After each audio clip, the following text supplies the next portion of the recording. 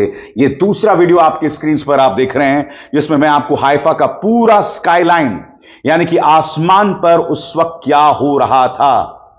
और यह प्रहार दोस्तों सिर्फ हाइफा में नहीं किया गया है। अब मैं आपको दिखा रहा हूं ईस्ट जेरूसलम। जी हां, ईस्ट जेरूसलम में क्या हालात थे, इंतजार कीजिएगा। वेस्ट बैंक से आम फलस्तीनी भी ये हमले देख रहा था। वो आम फलस्तीनी, जी हां, 60,000 फलस्तीनियों को इसराइल ने मौत की घाट उतार दिया था। और जब वो आम फलस्तीनी ईरानी हमले देख रहा था तो उसके मन में क्या चल रहा था वो भी मैं आपको दिखाऊंगा दोस्तों। मगर इस वक्त आप देख रहे हैं ईस्ट जेरूसलम की हालात और यहां आप देख सकते हैं किस तरह के हालात बने हुए थे इस हमले के बाद। देखा जाए।